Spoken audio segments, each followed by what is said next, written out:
So the first thing that I'm going to talk about here today is the non-spoiler review of Talk to Me. So this is an A24 horror movie, pretty low budget. So like always, I'm going to talk about the the positives and the negatives of each of the films, like I always do here. So this movie just came out this Friday, and from my understanding, I think this movie came out in Australia last year. So it's new to us, so it'll be considered as a 2023 movie, but I believe this is an Australian movie that came out last year for 2022. Okay, so let's go and get started here. So like always, I begin with the positive stuff, the positives of Talk to Me, or just any movie in general.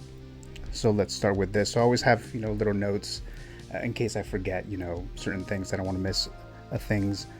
So let's start with the story. So the story of the movie. So now it uses some of the horror tropes that we're familiar with, that we've seen, but the filmmakers here take a familiar idea and change things up a bit. So they use a different, or take a different route when it comes to certain horror elements here in this film.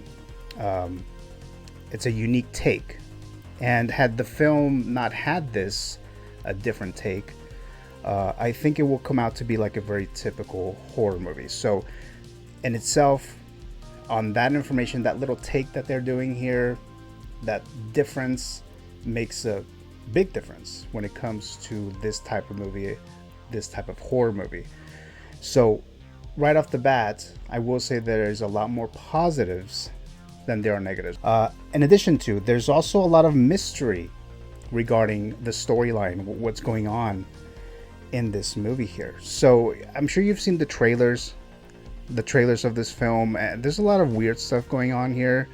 As you can see here in this graphic, there's a bit of potential like possession, or something's going on that's wrong, right? That's off. That's kind of creepy. So as far as how that occurs, there's a bit of mystery going on with it, and that's a good thing here. It keeps you invested, in addition to the horror elements, which are great here. So the mystery aspect of it is what kind of keeps you going or interested throughout the movie, and that's how it kind of comes out of its what would be a typical horror movie.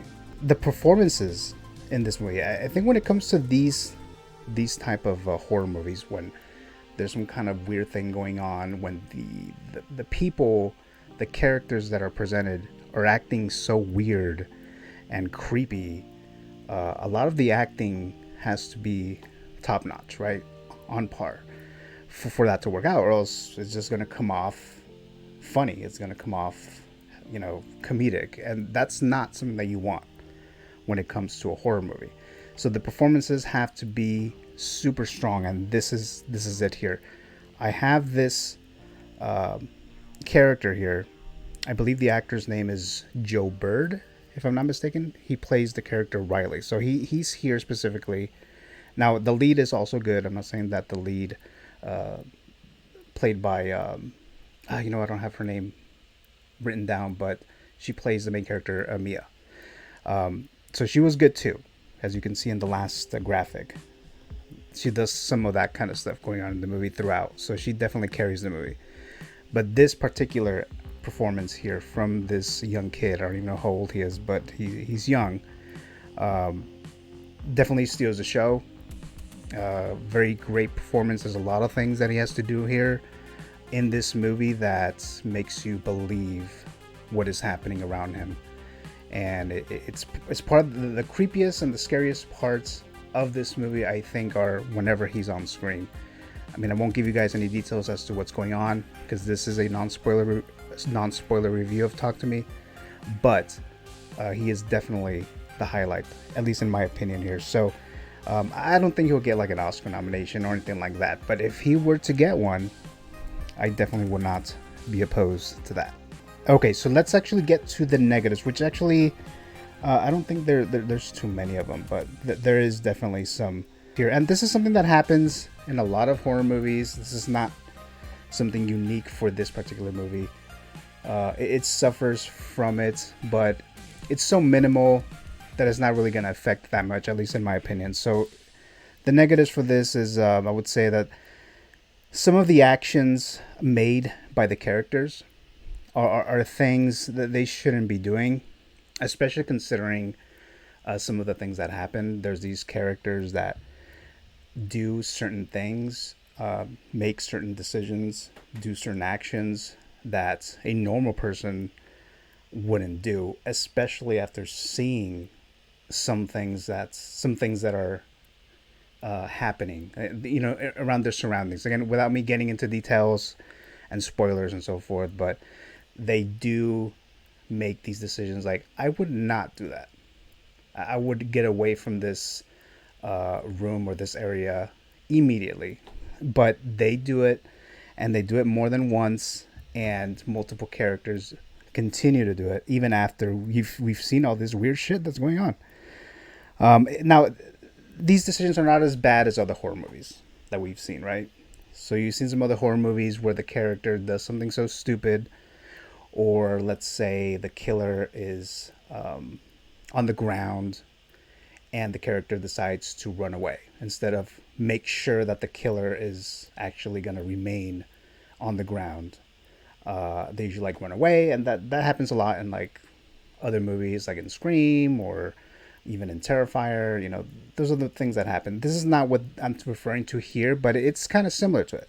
It's kind of getting to it, but it's not too bad. But they just make a little bit of stupid decisions here. Overall, though, I would say this movie, Talk to Me, it is a great horror film. This is a horror film that uses some of the elements we like in horror, like I said here.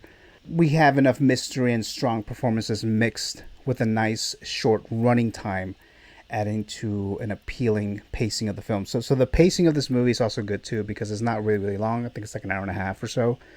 So we don't need like a really long horror movie, usually. Like Terrifier 2, I think it's like 2.5 hours or something like that. This has a nice pacing, nice short little horror movie. It gets the job done. So Talk to Me is in the system that the movie canon uses in reviewing movies. See it, stream it, skip it. Talk to Me is definitely a see it, grade B plus. So I landed on B plus, just barely.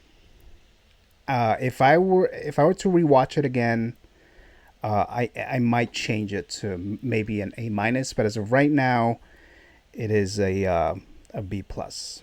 So that's what we have here for Talk to Me.